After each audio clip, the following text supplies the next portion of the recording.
good picture of what's going to happen to our budget going ahead with a 65%, even though that's what I would prefer, because we could be setting ourselves up for some hardship here, I think. So I guess that's the only question that I have. Your Honor, I have two comments. First is, before the new year, we did the salary bonus, or the bonus to all the employees, knowing they weren't where they should be. Correct. And so that kind of pushes me towards the 65th percentile.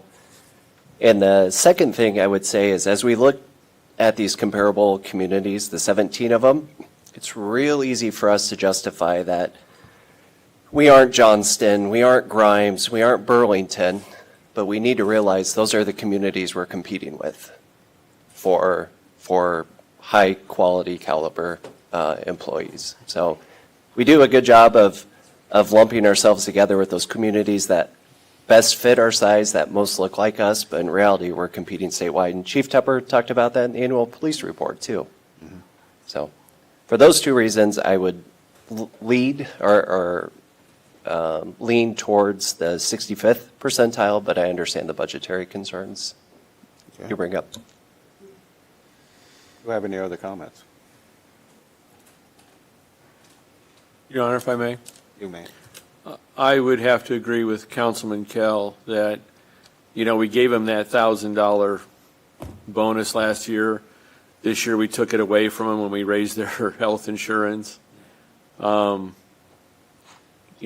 like to see how these numbers come out at the 65th, personally. I've said a long time ago, I think our frontline workers are underpaid and our department heads are overpaid. But I guess we can't see it until we see the model. And I don't understand, Jill and I have had this conversation, I don't understand why in 2023 we don't have the technology, why this is such a manual process. I mean, we've got an IT guy right here that can write you a program, so. But I guess I would agree with Councilman Kell that I would lean towards the 65 percentile to see the numbers. Would you like to put that in the motion? And then if we can also do a date that you would want it to be effective, because, again, finance needs that. I guess I'm not ready to put it in a motion. I'd like to hear other comments first, but my suggestion for a date would be January 1st. Is that too soon to turn that around?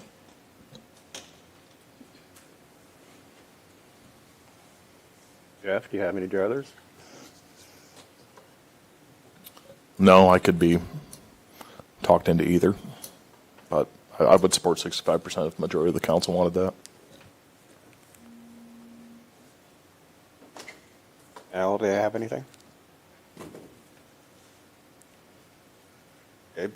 Gary, I guess what's your hesitation in making a motion tonight? What do you want to see specifically? I'm just trying to wrap my head around it. I guess similar to Jeff, either way, I agree with Barry's comment and obviously what you agreed with, so.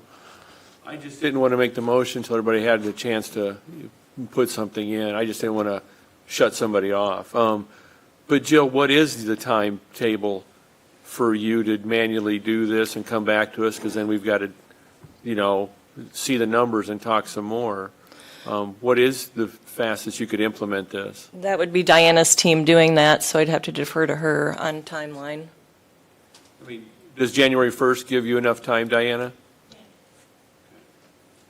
Then I would make a motion that we I guess I give direction, it's not really a motion, make a motion to give staff direction to come up with that 65 percentile chart, and with an implementation date of January 1st, you guys can, make sure that there aren't any hiccups in that. And then would that come back to us in 2 weeks? As soon as we get done compiling that, can bring it back on what the final cost is. Your Honor, I'd make that motion then, 65 percentile with an implementation date of January 1st. And this motion is just for give direction to staff to bring that information back to us. Okay. Do I have a second? Can I ask a question first? Okay. Given this is just a draft report, does it make sense to allow the finalized report to come forward before we do this, or just trying to, Yep, so are we her, causing any issues? yep, her finalized report just would have whatever percentile you guys choose would be what's final in there. Right now, she's got both of them in there, so that would be the main difference. I will second Counselor Thompson's motion. Okay, I have a motion and a second. Anything from the crowd?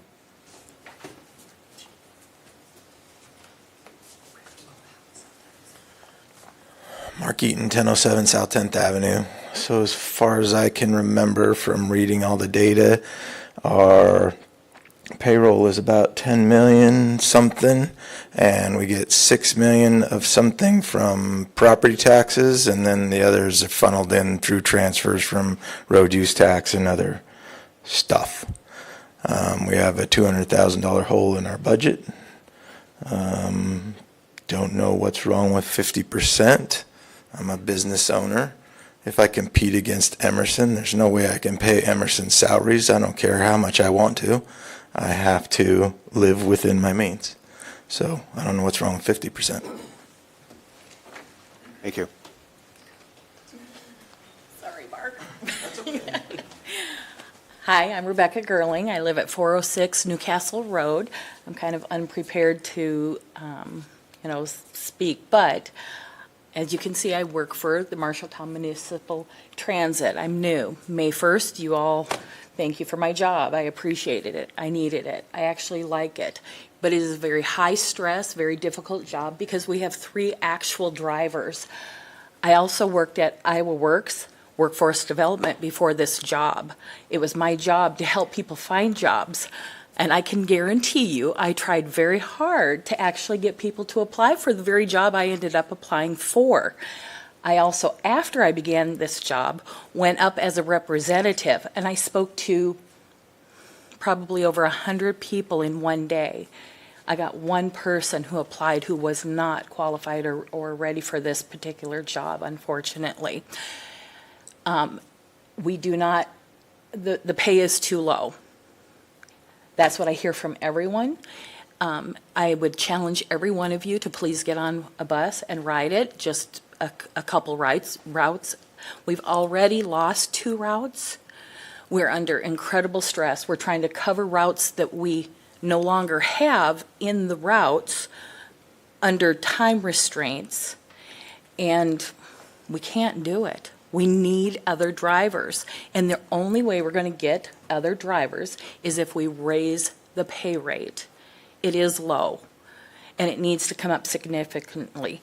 I actually know someone who has all the different classes of CDL, and he's willing to pick up and move his family here from Mason City if we raise it high enough for him, because he does a lot of this already, and they want to move out of Mason City, and they've already looked at Marshalltown. You keep saying you want to bring people. Well, it's not the things we have around the community, the artwork and this and that. It's the jobs. We need jobs. We need competitive pay.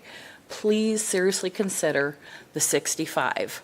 Because we need our bus transit. I want to serve my community, and I'm serving people who can't afford cars. They need to get to doctors, grocery stores, important places. It's the people, that have absolutely no other way. And we have to have more drivers. We can't keep using our mechanic who is behind fixing things because he's trying to help cover. We can't use our boss or our secretary. It's putting too much stress and strain on everyone, and everything's, we're going to lose it. I'm just going to say it. I'm the only one that will speak up and tell the truth. That's who I am. We will lose it. Raise it up. Please. Thank you. Thank you. Jim Shaw, 522 North Second. So I have a little question. These jobs are non-union jobs, Correct.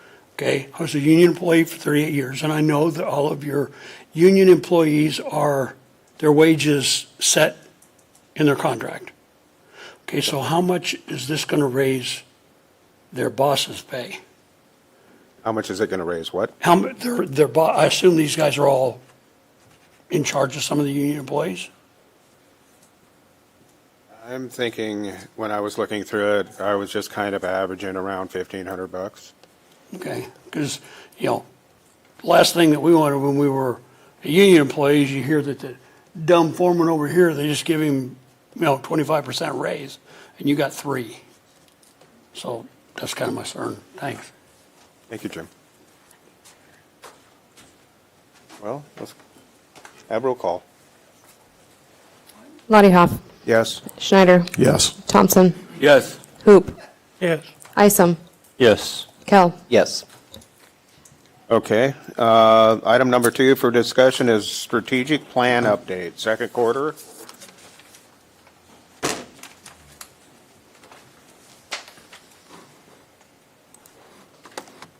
I can just give a quick overview of the second quarter update. So for strategy 1, to expand and improve the development in the community, some goals that were accomplished was the economic development loan agreement for a 42-unit senior housing project, the listing agreement for the Edgewood Industrial Park lots, and lots of new building permits on properties.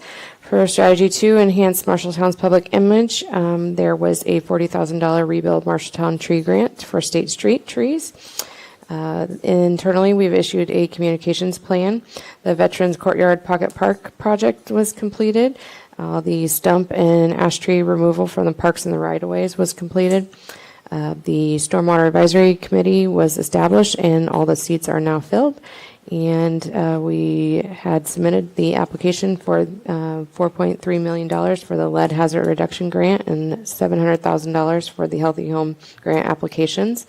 We expect to hopefully hear the results of that award in the next few weeks. Strategy 3, to improve and sustain the city's infrastructure, organization, and services.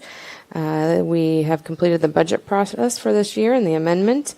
We've done emergency operation plan updates, many policy updates, the investment policy, sale of property, purchasing policies.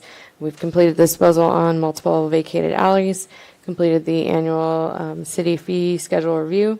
The automated traffic enforcement program is up and running. The airport had their open house and formal dedication, and the fire code has been amended.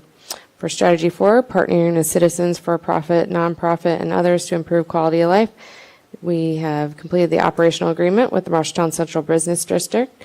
The mobile library service vehicle is in service. The mayor just signed a sister city agreement with Ukraine a couple weeks ago. Lease amendment with the Legion has been completed for some trail work, and the city has hosted a homeless session with other organizations, and the council supported the funding for the 4th of July fireworks. Thank you. As everyone can see, if you look at how we're going along here, when people say, the city isn't doing anything, that's 6 months that they did stuff. And a lot of it is done, most of it is done by our city staff, who's very, very talented, even in trying times. So good job, everyone. With that, we are at the end of our regular meeting. I would entertain a motion to go into closed session pending litigation. Your Honor, I'd make that motion. Second. Okay, I have a motion and a second. Roll call, please.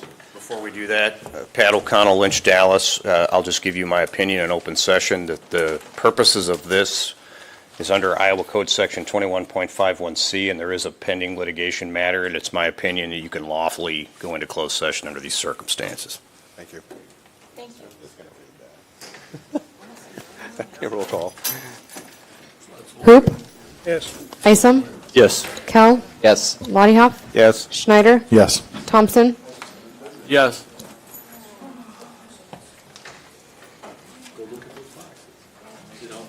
Thank you, Sarah. You do a good job.